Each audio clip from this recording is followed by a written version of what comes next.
Kenapa kasus pelakor atau perselingkuhan ini bisa terjadi di tengah-tengah masyarakat?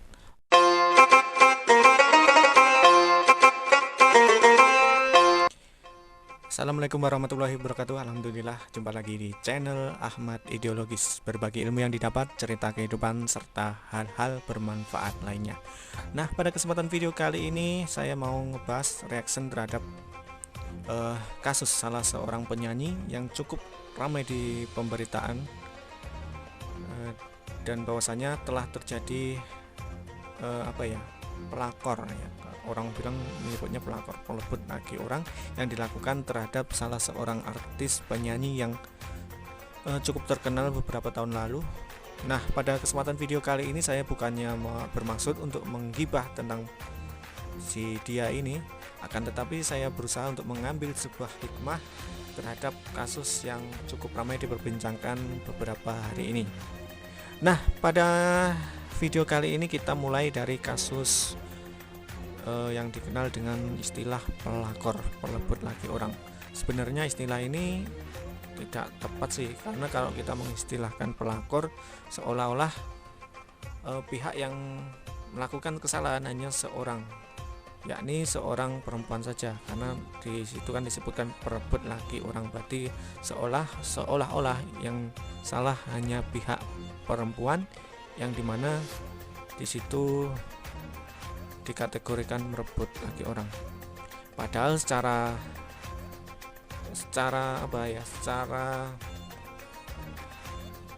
terlihat jelas bahwasannya yang namanya perselingkuhan itu terjadi dua orang, dimana keduanya pun sadar betul bahwasannya perbuatan apa yang mereka lakukan. Kenapa kasus pelakor atau perselingkuhan ini bisa terjadi di tengah-tengah masyarakat? Oke, pertama karena di tatanan kehidupan bermasyarakat kita, terutama bernegara kita, sangat jauh daripada syariat Islam, sehingga sangat wajar jika terjadi hal-hal kemaksiatan yang demikian. Kehidupan bermasyarakat yang jauh daripada nilai-nilai Islam menjadikan sebuah kehidupan yang sangat carut-marut, dan tentu saja hal ini menciptakan sebuah tindakan-tindakan asusila yang sebagaimana kita ketahui bersama bahwasanya tidak akan mungkin terjadinya perselingkuhan, pelakor ini kalau bukan tidak adanya terjadi percampuran kehidupan yang aturan kehidupan yang sangat tidak jelas. Hal ini berlainan dengan daripada Islam yang mengatur seluruh aspek kehidupan, dan tak dipungkiri bahwasanya Islam sendiri juga mengatur hubungan manusia dengan manusia, yang diantaranya mengatur hubungan antara laki-laki dan perempuan. Islam memandang bahwasanya antara laki-laki dan perempuan punya batasan. Islam memperbolehkan laki-laki dan perempuan selain non-mahram, maksudnya bertemu dalam keadaan harus syar'i, dalam urusan syar'i, misalnya berdagang. Akan tetapi selain itu, kalau tidak ada urusan syar'i, maka haram hukumnya laki-laki dan perempuan untuk berduaan tanpa mahram atau bercampur baur ikhtilat. Nah, dari sini bahwasannya sangat jelas sekali bahwasannya kenapa pelakor perselingkuhan ini bisa terjadi di negeri kita.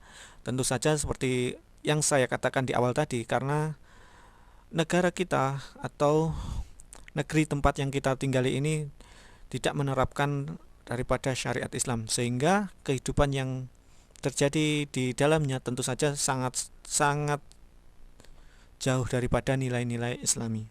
Bukan tak mungkin terjadinya perselingkuhan, terjadinya pelakor, karena tentu saja hal ini bisa terjadi karena masyarakat jauh daripada nilai-nilai Islam, dan bahkan hukum yang diterapkan di tengah-tengah masyarakat jauh daripada nilai-nilai Islam. Hal ini berbeda dengan Islam, bahwasannya Islam memandang antara laki dan perempuan dalam berkehidupan punya batasan, di mana laki-laki dan perempuan keduanya tidak boleh berdua-duaan tanpa mahram, atau kita mengenalnya dengan kolwat, dan juga laki-laki dan perempuan tidak boleh bercampur baur. Laki-laki dan perempuan diperbolehkan bertemu dalam rangka tentu saja harus syar'i, hanya saja tidak boleh melanggar-langgar ketentuan syariat.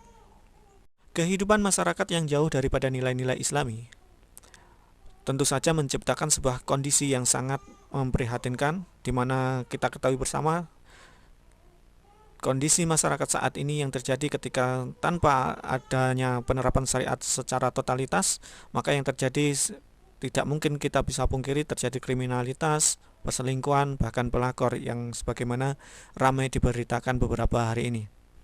Adapun hukum yang diterapkan di negeri kita saat ini, bahwasanya yang namanya perzinahan tidak dianggap sebuah pelanggaran hukum jika tidak ada pihak-pihak tertentu yang merasa dirugikan atau tidak adanya pelaporan atas kerugian yang disebabkan oleh hal tersebut.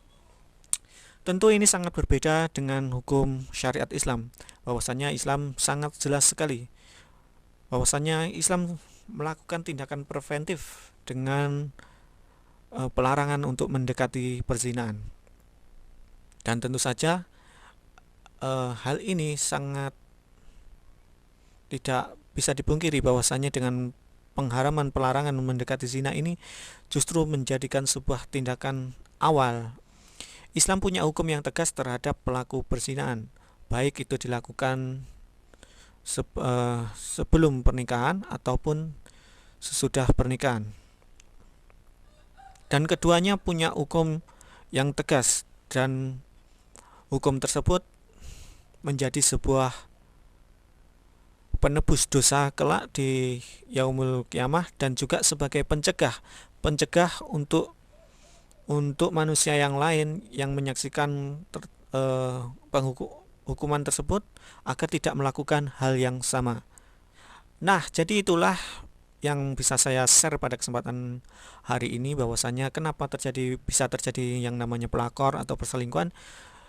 Ya karena itu tadi, seperti yang awal tadi saya katakan, bahwasanya masyarakat yang saat ini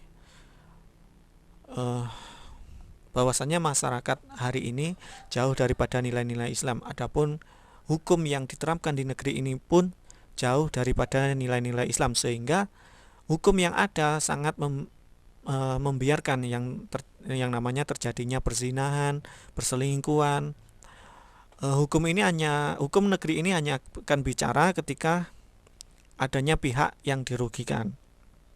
Tentu saja ini sangat berbeda ketika syariat Islam diterapkan secara totalitas dalam kehidupan. Sedikit demikian yang bisa saya bagikan pada kesempatan video kali ini. Ada kurang lebihnya saya dalam bertutur kata, mohon maaf yang sebesar-besarnya. Assalamualaikum warahmatullahi wabarakatuh.